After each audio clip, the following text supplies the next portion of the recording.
Antes que nada, le agradezco muchísimo a Lionel y Juan por ser parte del panel. Para nosotros, los analistas del lado del sell side, ustedes son dos referentes del mercado, con lo cual para nosotros es un honor tenerlos en este evento. Quería partir la charla en dos partes. Me parece que por un lado sería interesante ver un poquitito cómo ven el contexto macroeconómico, cómo eso va a afectar y está afectando de alguna manera el posicionamiento, los riesgos que hay alrededor de eso. Obviamente hubo grandes cambios respecto al año pasado. La nueva administración rápidamente empezó a introducir distintos ajustes a la política económica, empezó a corregir ciertos desbalances y me parece que sería interesante ver eso. Y por otro lado también quería que nos contara un poquitito cómo ven las perspectivas de la industria, también justamente apalancándonos un poquitito en lo que se comentaba en el panel anterior, ver dónde hay interés y en parte también cómo ven un poquitito el marco regulatorio. Con lo cual quería empezar por el lado más macroeconómico. Empecemos de arriba hacia abajo de alguna manera. Creo que hay tres cuestiones básicas, me parece, a nivel macro. Uno es el tema fiscal, que de alguna manera está en la cabeza de los inversores y es de alguna manera un punto de, no sé si diría preocupación, pero sí un punto de interés. Por otro lado, el tema monetario y el tema de tasas de interés, que como mencionaban en el panel anterior, claramente es uno de los principales factores actualmente. Y después, obviamente, el tema cambiario, que a la hora de armar portfolios y de ver los riesgos es un tema fundamental. Con lo cual empecemos un poquitito por el tema fiscal. Hay un debate interesante, cada uno tiene su view, los clientes de Puente pueden ver nuestro view en los distintos reportes que vamos sacando semanalmente del lado de research. Y ahí la cuestión está en cuán exitoso puede ser este gradualismo fiscal que plantea el gobierno, que de alguna manera en nuestra visión es entendible, dadas las restricciones que hay del lado de los impuestos y las restricciones que hay del lado político para reducir gastos. Pero hay distintos inversores que lo ven con temor, que piensan que se debería haber ido más rápido y que si hubieran ido más rápido habría habido una compresión de spread más fuerte del lado de la parte de dólares y por ende habría bajado el costo de financiamiento. Quería un poquitito que me contaran cada uno cómo ven ese tema, el tema fiscal, y qué impacto le ven mirando hacia adelante en términos de costos en dólares y rendimientos en general para la curva argentina, pero con algo que se derrama después a todo el resto de los emisores, ¿no? Buenos días, muchas gracias a la gente de Puente y Lide por la invitación. Digamos, para pensar un poco la respuesta a esta temática, yo creo que el fondo siempre del famoso gradualismo, shock, es básicamente de qué manera uno reacomoda las cosas para que el país vuelva a empezar a trabajar, digamos, a crecer. Y yo creo y eso después es lo que uno vuelca, por lo menos desde el punto de vista de la perspectiva nuestra como administrador de cartera de inversión, uno trata de bajar eso al precio de los activos. La realidad es que yo creo que comparto un poco la opinión de Alejo en términos de que dadas las restricciones que hay, dado llamémoslo el switch importante que hubo en términos de idiosincrasia o de forma de ver la política económica, creo que está relativamente bien pensar en algo intermedio, no en algo, digamos, excesivamente brutal y rápido, pero como mencionaba al principio cuando empecé a hablar, creo que la clave de esto está en empezar a ver cuándo el país empieza a crecer y cuándo el país empieza a funcionar de vuelta. Me parece que el gradualismo lo que tiene es este trabajo intermedio que es sumamente válido, pero por supuesto también siempre a veces puede llegar a generar la sensación de que siempre uno está esperando una medida adicional como para empezar a tomar la decisión, en el caso de la gente, de consumo, ¿no? Que es la decisión que generalmente empuja la actividad económica o inversión. Y la realidad que creo que eso después es lo que se ve plasmado en las tasas de interés de los bonos, ¿no es cierto? Por ahí uno dice, bueno, nosotros, la verdad que parece que estamos en una situación muy interesante, Brasil está bastante complicado, nosotros estamos pagando un spread por sobre Brasil todavía en términos de rendimiento, pero creo que es eso lo que está faltando, ¿no? O sea, me parece que la gente está esperando ver que el país empiece a funcionar como para que ese diferencial de rendimiento se pueda comprimir, digamos, ¿no? Entonces, La realidad que, digamos, después podemos ver la política monetaria, digamos, el porqué de la política monetaria contractiva o el porqué del inflation targeting. Yo creo que todo termina en resumidas cuentas en este tema, ¿no? En acomodar las expectativas de los agentes y hacer que la gente se sienta cómodo en tomar una decisión de consumo y una decisión, digamos, de que aumente el Producto Bruto del país, ¿no es cierto? Así que, bueno, un poco ese es el corolario, digamos, creo que está todo encadenado y bueno. Juan, agregando a eso y respecto al tema fiscal, ¿cómo ves el rol del crecimiento? Que como bien mencionaba Lionel, de alguna manera es el pegamento que está atrás de que efectivamente se cumpla ese caminito de consolidación fiscal que plantea el gobierno. Sí, creo que primero cabe destacar que el mercado está comprando de alguna manera la dinámica de baja déficit fiscal que planteó Prat Gay ni bien asumió el gobierno, ¿no? Y la realidad es que podemos verlos en los tamaños de los libros de las emisiones offshore. La realidad es que uno piensa Argentina con su historial de defaults y de problemas de déficit fiscales, los inversores deberían estar mucho más conservadores en términos de participación y la verdad que vemos que el apetito por Argentina es brutal, no solamente a nivel soberano, provincia, sino también como ahora se va a empezar a demostrar a nivel corporativo con emisiones. Yo soy un poquito más negativo respecto de metas de déficit fiscal a cumplir. Me parece que el 4,8 incluso puede ser una meta no cumplible este año.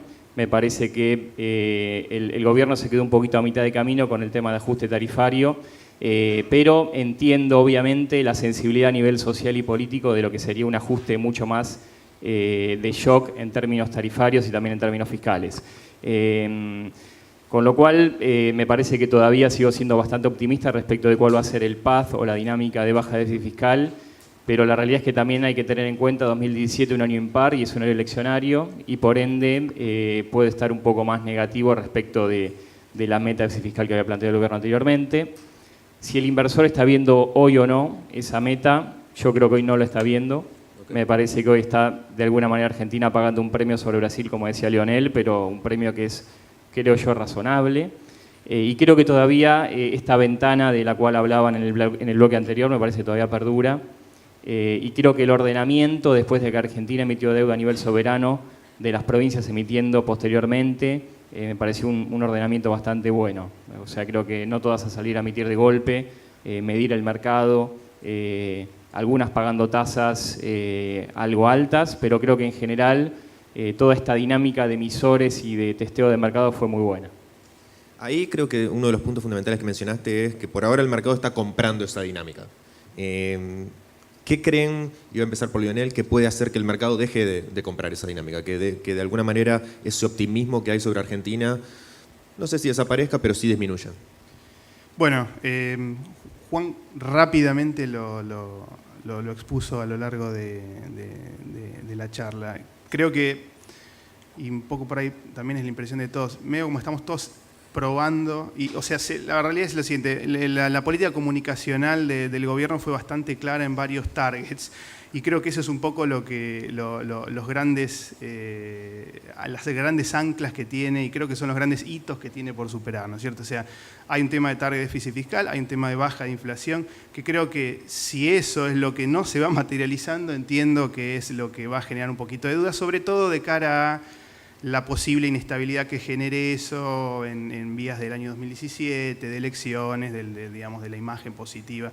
Evidentemente, si el gobierno es exitoso en ese proceso, que lo deberíamos estar viendo en los próximos 3 meses por lo menos, la realidad que yo creo que ahí me parece que es una primera confirmación como para este tema, digamos. Los paso ahora a la otra pata de la política económica, que viene a ser de la parte monetaria. En el panel anterior mencionábamos las tasas de interés. Las tasas de interés tuvieron un pico en diciembre, enero, que después hubo una baja rápida que de alguna manera, si bien en ese momento no estábamos en esta transición a inflation targeting, sino que el gobierno el Banco Central estaba siguiendo una política de grados monetarios, sí, esa baja rápida en la tasa de interés generó cierta presión cambiaria, un desancle de expectativas, llamémoslo. Ahora estamos nuevamente, después de una política monetaria muy contractiva, donde la tasa llegó a 38%, esta tasa de referencia que son las LEVAC de 35 días, nuevamente en un proceso de baja de tasa de interés. Creo que me parece que hay 2 preguntas que me gustaría que me cuente un poquitito su opinión, y voy a empezar por Juan. La primera es, ¿cuán riesgoso ves esta baja de tasa de interés? ¿Pensás que puede ocurrir lo mismo que ocurrió, que es este desancle de expectativas? Y lo segundo es qué perspectivas ves para la tasa de interés hacia adelante, teniendo en cuenta que, como mencionábamos en el panel anterior, hay muchísimos emisores que están esperando que se dé esa baja de tasa de interés. Creo que es un trilema que tiene el Banco Central entre tasa de interés, inflación y tipo de cambio. Me parece que, viendo los comunicados y teniendo en cuenta el nuevo objetivo de metas de inflación del Banco Central, es lógico que se mire la inflación core de alguna manera, pero claramente hay un resabio todavía de ajuste muy fuerte en términos inflacionarios que no se dio. Como sabemos, hay tarifas que han ajustado, pero todavía hay mucho para ajustar, no hay una revisión integral todavía tarifaria. Por ende, creo que hay riesgos en que quizá una aceleración en la baja de tasa de interés por parte del Banco Central provoque un adicional en términos de inflación que quizá el mercado no está mirando, por lo menos en el mediano plazo. También las metas de inflación del gobierno para este año son incumplibles. Creemos que va a haber una inflación por encima del 30 tranquilamente, del 25 que se había pautado. Y la otra preocupación que tengo es, de alguna manera, cuál va a ser la intervención del Banco Central en el mercado cambiario y que no genere, de alguna manera, emisión monetaria y nuevamente necesidad de esterilizar y necesidad de elevar la tasa de interés para esterilizarlo. La realidad es que no me preocupa tanto la dinámica de baja de interés del Banco Central. Me preocupa un poco cómo Argentina va a volver a tener un dólar competitivo cuando el central no va a poder intervenir fuertemente en el mercado cambiario, cuando van a tener que intervenir organismos públicos para poder comprar dólares y no emitir a nivel de masa monetaria, ¿no? Me parece que hoy el problema es decir cómo Argentina puede tener un dólar más competitivo sin la necesidad de emitir dinero y esterilizar a tasas altas, ¿no? Y ahora vamos a ir a este tema, al tema del cambiario, que es un tema clave. Lionel, ¿compartís la visión de tasas de interés? Sí, la verdad que sí.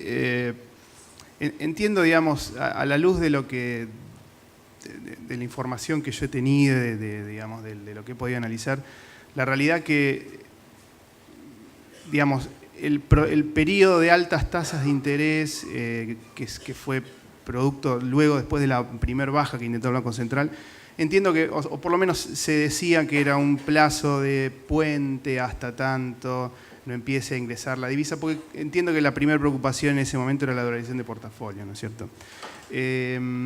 Parecería que ese periodo ya se está empezando a venir, hay una cascada de emisores enorme, digamos, estando por venir, más allá de lo que es el blanqueo de capitales, que habría que ver qué cifra trae de dólares a la economía. Por lo que, desde el punto de vista de la dolarización de portafolio, parecería que el tema, en principio, podría llegar a estar resuelto. Lo que sí, claramente, el central está viendo una baja en la tasa de inflación. Parecería que tal vez la tasa de interés del Banco Central más larga, por ahí es una tasa de interés que... A ver, el Banco Central utiliza la tasa de corto plazo como instrumento de política monetaria, pero en verdad no hay que estar anualizando esos rendimientos ni mirando esos rendimientos para un plazo muy largo. O sea, pensemos que si bien el central dice que no utiliza el resto de la curva, creo que un poco juega con la tasa corta para manejar la expectativa de tasas forward, tasas futuras que están implícitas en esa curva, ¿no? Entonces, digamos, la baja de tasas, digamos, si la inflación core realmente está aflojando, yo no lo veo como algo extremadamente negativo. Sí está el problema de la monetización de la compra de divisa producto del ingreso de capitales. Eso yo creo que es un gran problema. En parte se esteriliza con Levax. Uno también podría decir que es una bola de nieve, que es enorme. De vuelta, y vuelvo al mismo punto que hice yo al inicio. Si la economía crece, eso se licúa, digamos. Y creo que ese es el play que está jugando el Banco Central. O sea, lo que miran los bancos centrales son la demanda de dinero en términos deflactados, en términos reales. Y si hay un crecimiento en el país, esa masa monetaria es la que se termina licuando y no termina generando inflación. Yo creo que ahí está el gran play, pero bueno. Creo que ahí volvemos en parte al tema del tipo de cambio. Adhiero que el crecimiento es ese pegamento que está atrás de las dos políticas, la monetaria y la fiscal. Pero pasemos al tema cambiario, entonces, que es uno de los temas fundamentales, porque también afecta al crecimiento, afecta al posicionamiento del lado del activo, afecta a los emisores a la hora de elegir en qué moneda emitir. Uno habla, de nuestro lado hablamos con los clientes y creo que nos llevamos dos sensaciones. La primera es un consenso casi unánime de que luce caro Argentina, de que parece que el tipo de cambio en niveles de 14 o incluso abajo de 14 estuviera sobrevaluado. Y al mismo tiempo la sensación de que eso puede perdurar. ¿Cómo posicionarse ante eso y qué visión tienen ustedes de ese lado en un contexto en el cual luce que los flujos de dólares van a ser importantes, pero al mismo tiempo Argentina tampoco puede afrontar tener un tipo de cambio en el cual pierda la competitividad y termine afectando el crecimiento económico, que volvemos a lo antes, como bien mencionaba Juan, este trilema, al final del día es lo que está atrás de que la política fiscal y la monetaria efectivamente sean exitosas? Juan. Yo me siento cómodo comprando curva en dólares en plazos de duration largos en Argentina. Me parece que más allá de que este dólar caro que todos estamos observando se puede mantener algunos meses más, teniendo en cuenta los impactos que puede haber por la amnistía fiscal, blanqueo, entrada de inversores en dólares, me parece que comprar hoy spreads argentinos y no irse solamente quizá a los bonos offshore de provincias, soberanos o corporativos, sino ver solamente el mercado doméstico de dólar link, por ejemplo. Más de 2 años, emisores como YPF pagando encima del 10% dólar link, me parece súper atractivo. Y creo que tiene un poco que ver también con la estructura del mercado doméstico en cuanto a inversores institucionales de peso que no pueden arbitrar de alguna manera varias de las curvas, ¿no? Pero creo que sí hay un gran problema en cuanto a cómo Argentina puede relajar un poco el tipo de cambio sin generar emisión y altas tasas de interés para esterilizar, pero me siento muy cómodo comprando duration mayor a 2 años en Argentina en dólares. Leonel, ¿compartís? Sí, comparto, digamos, creo que, en cierto modo creo que el institucional argentino está un poco alineado con esa opinión. Lo que les puedo decir es, más allá de pensar el tema dólar-peso, digamos, miren un poquito la tasa en dólares que están pagando, porque claramente puede ser que la moneda peso sea ganadora respecto a la moneda dólar, pero hay instrumentos que realmente tienen tasas bastante altas de spread, digamos, que la realidad que ya empiezan a generar un poquito de ruido a la hora de decir, bueno, voy a pesos o voy a dólares. Fíjense, miren las tasas, hay instrumentos que están rindiendo entre 7 y 8%, algunos menos riesgosos en 6, 6,5%. Eso con una evaluación esperada, X, que incluso puede ser una evaluación debajo de la inflación, o realmente a veces vuelve bastante atractivo si uno hace la cuenta relativa, ¿no es cierto? Digamos, la LEVAC es una tasa absoluta en pesos. Los bonos en dólares son tasas relativas, donde está el tipo de cambio y está además el spread, digamos. Yo creo que ese spread a veces en algunos instrumentos más que compensa el riesgo que uno puede llegar a tener al underperformance de la moneda, ¿no es cierto? Por eso comparto 100% lo que dijo Juan. Del lado del mercado de pesos, quería ver cuál era su sensación mirando hacia adelante. Estamos en este contexto en el cual hay una expectativa de reducción de la inflación, que en parte quería ver si ustedes también la compartían, una baja en la tasa de interés. ¿Dónde esperan que realmente esté el interés del lado de los inversores institucionales del lado de pesos? ¿La tasa flotante? Potencialmente si hay algún tipo de cambio regulatorio en los bonos indexados por inflación, que de alguna manera el gobierno debería tratar de impulsar de la mano del UBI, o emisiones quizás locales más chicas en dólares. ¿Dónde ven el interés de ese lado, Juan? Yo creo que empezó el repricing con las últimas bajas de tasa de interés del Banco Central. Si vemos los bonos en pesos que ajustan por LEVAC o ajustan por Baldar a nivel soberano, ya han tenido upside. De hecho, creo que el mercado de alguna manera ya está anticipándose a que va a continuar la política de baja de interés del Banco Central en las LEVACs y empezar a posicionarse en bonos en pesos un poco más largos, ¿no? Yo creo que, por ejemplo, los Bocanes la verdad han performeado muy bien. Y respecto de los bonos en pesos ajustados por inflación, yo creo que ahí, si lo vemos en el relative, podría ser una de las mejores opciones para invertir hoy en Argentina en pesos, teniendo en cuenta la tasa real por sobre la inflación que pagan. Pero evidentemente hay un riesgo enorme y no solamente atañe el gobierno anterior, sino también con estos cambios de metodología, de qué inflación utilizar para los bonos. Creo que se ha generado un poco de ruido también en el mercado local, pero a mí me gusta bastante la curva larga en pesos ajustada por SER en niveles de 5,5, como pueden estar algunos bonos en particular. Y creo que también el lag de inflación que se refleja en los cupones de los bonos ajustados por inflación puede ayudar también a generar un lapso adicional. Leonel, ¿dónde ves el interés del lado más de las compañías de seguro? Bueno, digamos, la respuesta parece un poco compleja porque va a depender, la industria de seguro es bastante heterogénea y y digamos, a diferencia de la industria de fondos comunes de inversión, suele tener un pasivo concreto contra el cual competir, digamos, ¿no? Pero en principio la realidad es que yo creo que hoy los balances de las compañías de seguro básicamente tienen pasivos en pesos, por lo tanto les diría que el inversor que está tomando alguna posición en dólares suele ser algún inversor que tiene un nivel de capacidad de tomar riesgo un poco mayor, producto de la gran volatilidad del tipo de cambio que hay. O sea, esto realmente fue un cambio para nosotros, fue muy importante. O sea, desde lo que era la gestión anterior a lo que fue la gestión actual después de las elecciones, en los balances nuestros realmente el tema estar long short dólar no fue un tema menor en lo más mínimo. O sea, sinceramente, antes parecía como que todas las variables trabajaban para un solo lado, ahora evidentemente hay una volatilidad. Entonces, digamos, siempre la compañía de seguro va a ser un natural demandante de activos en pesos. La realidad es que los ajustados por tasa de interés son los que mejor machean con los pasivos que suelen tener las compañías de largo plazo. Pero de vuelta, entiendo, digamos, y veo que, digamos, más allá del tema táctico del dólar y de la posibilidad de que uno pueda llegar a decir que está sobrevaluado y que el peso, digamos, que esté sobrevaluado. Si las políticas monetarias, digamos, si la economía es consistente, en principio uno debería creer que las tasas de interés deberían estar por arriba de los niveles de la tasa de inflación, salvo que, bueno, que sea una política, digamos, expansiva. Por lo que, digamos, en el equilibrio de largo plazo uno no perdería demasiado invirtiendo en activos en pesos ajustados por tasa.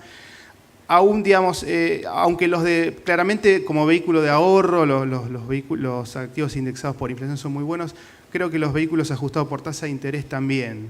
Siempre corriendo el riesgo de vuelta a que el ajuste de tasa de interés en los que estamos acostumbrados en los activos nosotros es una tasa de corto plazo, de 30 días, en donde posiblemente en una economía nominalmente más baja, no necesariamente esa tasa tenga que estar arriba de la tasa de inflación, digamos, ¿no? Eso es un tema claro. O sea, las compañías de seguro en concreto, les diría, la mayoría va a estar demandando y interesan mucho los activos en pesos vinculados a Butler. Los que demanden $0 es porque tácticamente lo quieren hacer. De vuelta recomendando, creo que de largo plazo un bono con tasa real del 5% en Argentina debería funcionar más que bien. Habría que ver si UBI o SER, ¿no? Porque uno es construcción, otro es índice de precio al consumidor. Habría que analizar esa dinámica en términos de lo que venga para adelante en las emisiones, ¿no? Pero bueno, de vuelta, ojo, también, digamos, los activos en dólares tienen buenas tasas, pero creo que los activos en pesos en SER son un buen trade táctico, como les digo, anclado en 70% del portafolio ajustado con Butler, digamos, ¿no? Esa es un poco la conclusión. Alejo, te interrumpo para hacer una pregunta a Juan y a Lionel. Los escuchamos hablar bastante, básicamente, de renta fija, sí, tasa de interés, tema cambiario. ¿Qué hay del equity? ¿Cómo ven el futuro del equity en la Argentina desde la perspectiva de los fondos comunes de inversión y desde la perspectiva de las compañías de seguro? Sí, yo lo separaría en dos temas importantes, digamos, uno el tema flujo y otro el tema fundamentales. Me parece que por el tema fundamental Argentina, si nosotros vemos algunas métricas, por ejemplo, precio ganancia forward 12 meses, y lo comparamos con el resto de países de la región, Argentina tiene un descuento incluso con Brasil del 20%, con Latinoamérica del 40% y con México quizá del 70%. O sea, Argentina tiene un descuento enorme todavía en términos de precio ganancia forward. No me quedaría solamente con ese indicador, pero me parece súper relevante que a pesar del rally en dólares que tuvo Argentina, todavía no forma parte de ningún índice de emerging markets ni de Latinoamérica, y que solamente Argentina accediendo a 0,40% de un fondo de emerging markets implicaría que los fondos que traquean ese índice tengan una demanda potencial de 3.000, 4.000 millones de dólares. Y también, siguiendo por el lado de los flujos, me parece que el rol de ANSES con su stock de acciones y cuál va a ser la manera en la cual se comience a desprender o de alguna manera a participar en el mercado de capitales a nivel del equity también es, por el lado negativo, digamos, un contrapeso, ¿no? Pero si vemos los fundamentales, la verdad que a nosotros nos sigue gustando. el mercado de equity, pero también empezar a diversificar por sector dentro del mercado, ¿no? Como decíamos antes, que se retrasen, digamos, las tarifas no es bueno para el sector de utilities, pero también en términos del sector de energía se han sincerado muchos precios, como es el precio del gas. Hoy creo que el negocio del gas en Argentina tiene un potencial enorme, el negocio de energías renovables, compañías, por ejemplo, en términos del sector de telecomunicaciones o media, que están súper subvaluadas contra otros pares regionales. Con lo cual yo creo que todo el efecto flujo para lo que es el mercado de equity argentino va a ser fundamental. Lo pudimos ver con la última colocación, por ejemplo, del IPO de Superville, que fue bastante interesante, saliendo a valores en principio caros o a métricas caras, pero con una muy buena aceptación en general, y también con varios deals que están viniendo al mercado, ¿no? Así que la verdad que yo soy muy constructivo. ¿Lionel? Bueno, digamos, el análisis creo que es sectorial y digamos, y llamémoslo de selección de activos, creo que lo ha dicho Juan. Hay dos temas que quiero complementar, digamos, en términos de lo que es, esto es algo que yo lo he venido escuchando hace años, producto bueno, del tamaño chico del mercado de capitales, etcétera, y de las valuaciones y del flujo. Que lo que quiero rescatar acá es que claramente en términos de evaluaciones entiendo que con flujo esto debería mejorar. Ahora, es muy importante también pensar que el volumen, digamos, y la cantidad de emisores que debería haber o va a haber gracias a ese flujo, a esas valuaciones bajas, me parece que es un poco el driver grande del mercado de acciones argentino. Lo que hay va a subir o no momentáneamente, digamos, de vuelta, tenemos el tema flujo, tenemos el tema Argentina que todavía no está terminando de arrancar, están esas posiciones contrapuestas, pero creo que hay espacio para que crezca mucho el volumen de ese mercado a valuaciones baratas, digamos, no es que una compañía argentina va a tener que tener valuaciones ridículas porque no hay más emisores, debería haber, yo entiendo que eso debería haber. Ahora, eso, primer punto. Segundo punto, que es algo que digamos, se va a estar trabajando mucho a partir de ahora. De hecho, en estos días también hay un congreso dedicado a nuevas medidas o nuevos mecanismos para el ahorro, para el incentivo del ahorro privado. Lo que está faltando en Argentina, a mi modo de ver, es... por el lado de los fondos comunes de inversión, por supuesto los fondos comunes de inversión responden a una demanda subyacente o un exceso de dinero ahorrado que se quiere invertir. Ahora, del lado del real money, llamémoslo las compañías de seguro que tomamos fondeo de venta de pólizas, lo que está faltando creo que es un demandante institucional grande en Argentina que tenga necesidad de poner acciones en su balance.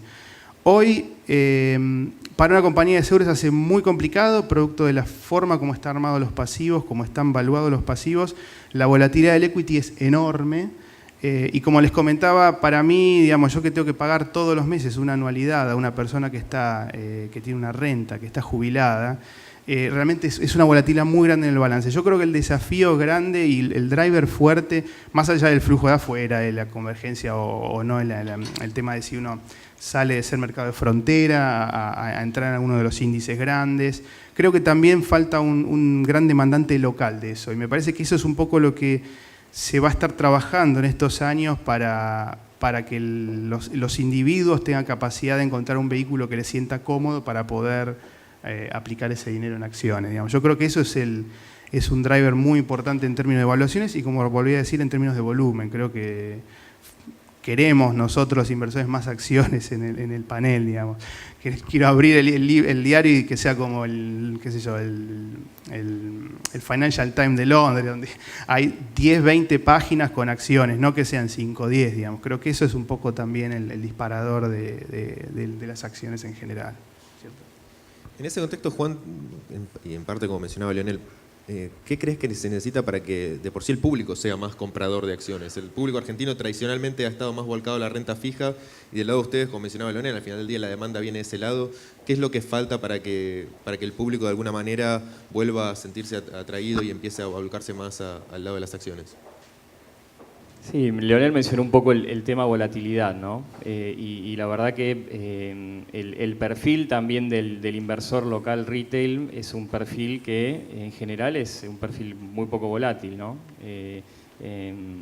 Pero yo creo que hay mucho en términos de educación. La realidad es que nosotros cuando mostramos un slide muchas veces de cómo te hubiera ido los últimos 5 años si hubieras invertido 1/3 en acciones, 1/3 en renta fija y 1/3 en commodities o lo que sea, viéndolo por asset class, claramente la diversificación paga con creces la historia, ¿no? Entonces, yo creo que hay mucho de educación para el inversor minorista, de no tenerle miedo, de entender que es una inversión a largo plazo. No todos los inversores minoristas entienden que pueden estar inmovilizando dinero a largo plazo y sujeto a volatilidad. Pero también mostrar un poco lo que ha sido la historia en términos de rendimientos accionarios, no solamente argentinos, sino también globales, para un inversor tipo, ¿no? Cómo le ha ido a una persona que ha invertido 50 años en el mercado de equity americano, o cómo le ha ido a una persona que ha invertido los últimos años diversificando su cartera, ¿no? Creo que hay mucho en términos de educación, y sí comparto también con Leonel la necesidad de tener un inversor institucional de mucho peso.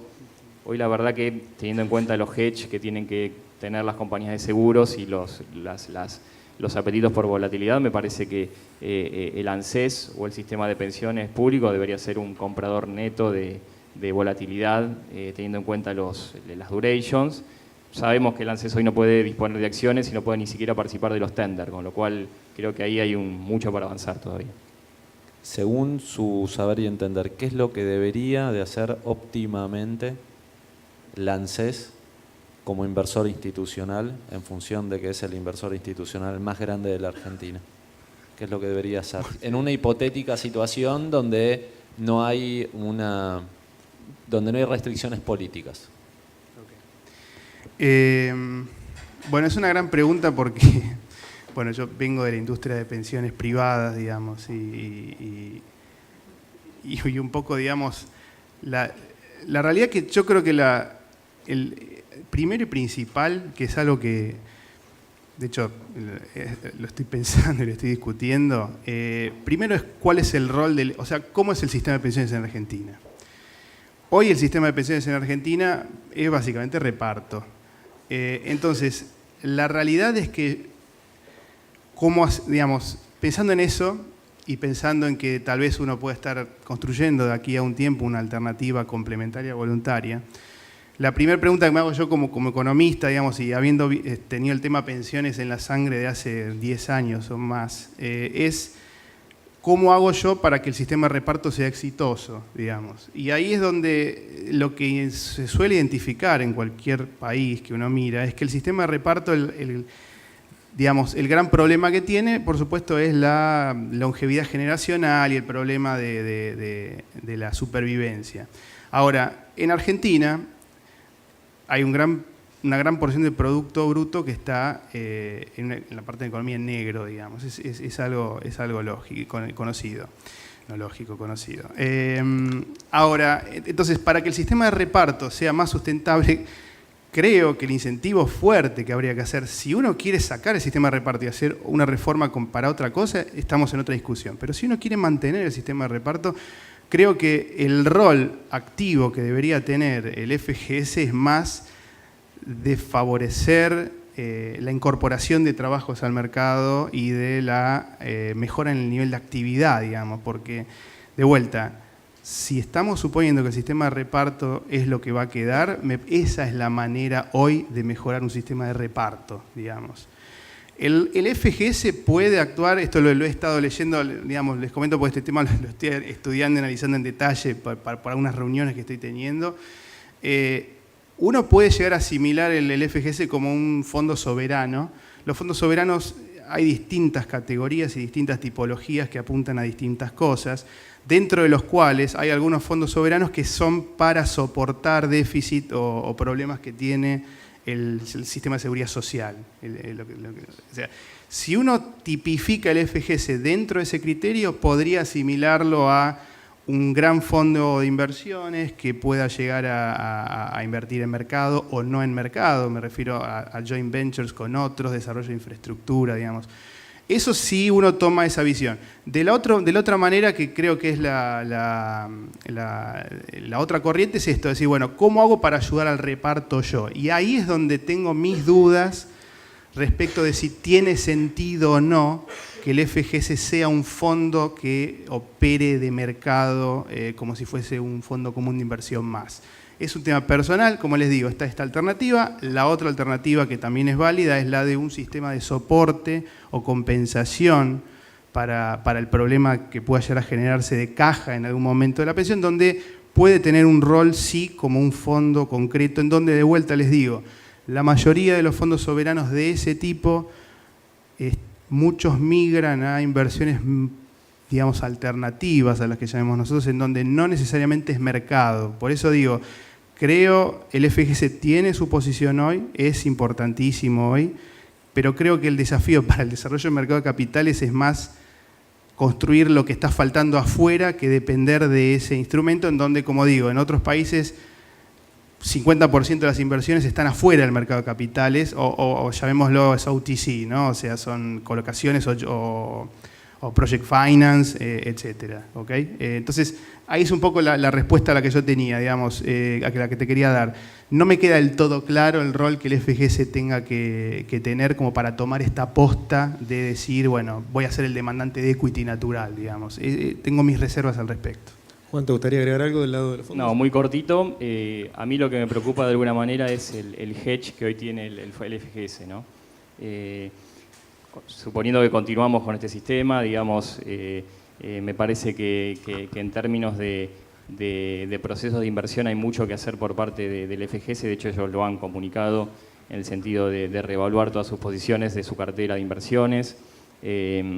Quizá el sesgo que tiene a renta pública argentina, de no poder diversificar de alguna manera los riesgos, como decía un poco Lionel, Argentina no tiene ningún tipo de fondo anticíclico de alguna manera, como otros países de la región. Entonces, teniendo en cuenta que tenemos que nuestra economía es una historia de volatilidad de alguna manera, no tener ningún tipo de hedge o no tener ningún tipo de fondo que funcione como hedge, sea el FGS o sea otro tipo de estructura, me parece que es una debilidad que tiene nuestro país. Con lo cual empezaría de alguna manera a reevaluar la posibilidad de que ese FGS se diversifique, pero incluso me gustaría que de alguna manera en algún momento se pueda analizar tener algún tipo de fondo anticíclico como tiene Chile o como tiene otros países, ¿no? Quería dedicarle un rato a ver cómo ven la industria, pero antes de eso les quería trasladar la misma pregunta que Horacio hizo en el panel anterior, que es ¿qué le recomendarían a los emisores actuales en este contexto, tanto desde la perspectiva de tipo de productos, plazos de las emisiones, moneda? ¿Qué recomendaciones harían ustedes del lado del buy side justamente? ¿Lionel? Bueno, es una muy buena pregunta también. Digamos, hay algunas caras conocidas en esta sala que han pasado por las oficinas de Orígenes, digamos, en algún momento para buscar fondeo y para charlar sobre el tema. Creo que digamos, los panelistas anteriores han sido bastante claros y bastante extensivos en qué es lo que estamos buscando nosotros. O sea, lo que sí, el primer punto que quiero recalcar, que uno de los chicos lo comentó, es, sobre todo para el primer emisor, suele ocurrir que el financiamiento bancario es más barato que la primera emisión de mercado de capitales. Y además suele ocurrir también que ante la primer charla con una inversión institucional, de repente del lado nuestro le estamos queriendo pedir más tasa de la que ellos creían que estaban dispuestos a pagar. Digamos, les comento el camino que han seguido muchos, digamos, ha habido de los dos escenarios, pero muchos digamos, el primer paso es muy importante, lo comentaban en el panel anterior. Ha habido muchos colocadores que han decidido hacer colocaciones pequeñas como entry level, digamos, como para ingresar al mercado, aunque haya sido un poco más caro. Les digo porque después puede llegar a haber reuniones en donde, sobre todo, ahora de vuelta estamos hablando de curvas soberanas diferentes, pero hace unos años atrás, cuando el soberano tenía tasas altas incluso en pesos, realmente yo como portfolio manager decía, bueno, me tienen que a mí compensar por el riesgo adicional de invertir en no soberano. Por lo tanto, demandaba tasas por arriba de la curva soberana. Eso ha generado bastante ruido y ha generado bastantes malas caras en muchos, en el sentido de que por qué le estamos pidiendo eso. Sepan que El institucional en general va a tener ese tipo de comportamiento, las compañías de seguro en particular tenemos P&L, o sea, la realidad que el margen financiero para nosotros es parte de nuestro bonus, entonces es como que la agresividad en esa negociación va a estar siempre, pero digamos, creo que es súper válido ingresar en el mercado de capitales y dar un primer paso, aunque sea con una colocación pequeña o con una colocación que a veces no es tan favorable. Hay varias compañías en este sentido que lo están haciendo ahora, digo, porque también tuve varias reuniones en estas semanas. Respecto a lo que estamos demandando, y creo que es un poco extensivo de la visión mía estratégica que comentaba cuando Alejo me consultó por en dónde alocaría mi dinero, la realidad, hoy el núcleo está en los pasivos, en activos en pesos ajustados por tasa. Eso es, como les diría, el commodity que ustedes deberían ofrecer. Si la compañía de ustedes tiene hedge en dólares, que es más entendible, lo hablábamos con Juan hace un ratito, es mucho más entendible, sobre todo en un contexto cambiario como el actual, querer emitir en dólares, sepan que hay un poquito más de selectividad en los inversores que les van a colocar el dinero en ese. Y lo último, en términos de plazo, la realidad a nosotros no nos molesta, por lo menos las compañías de retiro, no nos molesta tomar plazo, no es la media de la industria, y retiro debe ser un 30% de los asset under management totales de la compañía de seguro en general, por lo tanto les diría, el resto está mucho más corto que nosotros, hablamos de colocaciones de 1 año y medio, 2 años, o incluso invierten a través de fondos, donde los fondos acortan más la duration por la diversificación grande que tienen. Por lo que les diría, todavía me parece, y esto va de vuelta complementando lo que le comentaba Federico relativo al equity, creo que hay espacio para desarrollar otras cosas o generar otros perfiles de pasivo que demanden instrumentos largos. Pero hoy todavía no estamos en esas condiciones. Juan, ¿del lado de usted? Sí, mucho tiene que ver la particularidad de cada industria. Nosotros en fondos somos fondos abiertos y por ende tenemos daily NAV y liquidez diaria, suscripciones y rescates. Por ende el tema de liquidez lo ponemos siempre de manera prioritaria. Por experiencia nos pasa que hay muchos créditos que nos gustaría maximizar la participación en los deals y no podemos hacerlo porque después no hay mercado secundario, ¿no? Entonces, no solamente en cuanto al tamaño de la emisión, sino también el rol que tienen los colocadores de la emisión, nos parece que es para lo que es la industria de fondos súper importante tener mercado secundario. De hecho, nosotros en Compass tenemos un fondo que es exclusivo para financiar a compañías, es el Compass Deuda Corporativa Opportunity, que también comparte la temática de baldar más que comentaba Lionel.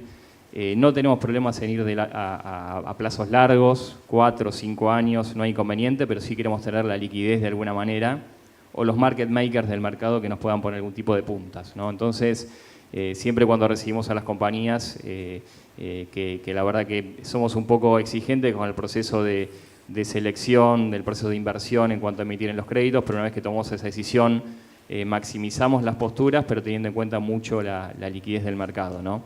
Y digamos el requerimiento que comentaba el panel anterior respecto de las emisiones en el exterior, tiene un poco que ver también con la necesidad de tener un mercado líquido, que en Argentina no existe, pero creo que ha habido de alguna manera emisiones domésticas creativas con algún tipo de opción para la venta de esa emisión por parte del tenedor de deuda, cosas que quizás no suenan muy simpáticas para los emisores, pero que para los inversores como nosotros son súper interesantes, ¿no? Claro. Para terminar un poquitito el panel, quería que me contaran cuáles eran sus perspectivas en sí de la industria, tanto del lado de las compañías de seguro como de los fondos. Venimos de unos cuantos años de un marco regulatorio complejo que cambió mucho a lo largo del tiempo y relativamente rápido, y que ahora de alguna manera se empezaron a desarmar muchas de esas regulaciones. A uno le viene a la cabeza el inciso acá, la necesidad de pricear los activos en base al tipo de cambio oficial. ¿Cómo ven la industria en los próximos años, tanto en términos de marco regulatorio como en términos de flujos y de dónde vendrían esos flujos? Si querés, puedes empezar vos, Lionel. Podemos dividir la respuesta en dos partes. Desde el punto de vista regulatorio propio de las compañías de seguro, lo único, la realidad que se ha tocado en los últimos años ha sido el tema del cupo de inversiones afuera, que se ha limitado. Muy probablemente eso sea liberado de vuelta, puede haber alguna intención, digamos, de términos cambiarios. Es más, esta mañana pues escuché por radio que el FGS habría hasta un 20% del portafolio podía llegar a invertir afuera, por lo tanto, de la nueva ley. Parte de la nueva ley, así que es algo que se está viniendo. Pero sacando eso, el resto, la realidad que la normativa de inversiones no es tan, hay algunas cosas de derivados puntuales, pero no sé si vale tanto la pena comentarlo acá. Lo que sí es más relevante y viene del lado de los productos que vamos a estar pudiendo ofrecer. De vuelta, se está trabajando fuerte en equipos de trabajo para trabajar sobre beneficios impositivos para vehículos de ahorro, ya sea, Juan después les puede comentar por el lado de lo que es fondos comunes de inversión, como por el lado de seguros de vida y retiro, que es la parte que nos toca a nosotros, digamos. La idea es que esos vehículos tengan alguna posibilidad de diferir el pago del impuesto a las ganancias, como es no en todas partes del mundo, pero en la mayoría de los países desarrollados. Por lo tanto, creo que eso es algo que, de hecho, a partir de eso se pueden construir planes de pensiones complementarios en las compañías, digamos. Creo que un poco esa es más allá del retail general, como uno conocía como antes estaba en las AFJP, uno podría armar más planes de pensión con seguro de capital, en el caso de compañía de seguro, o sin seguro de capital con algún otro vehículo. Creo que eso es lo que se está viniendo.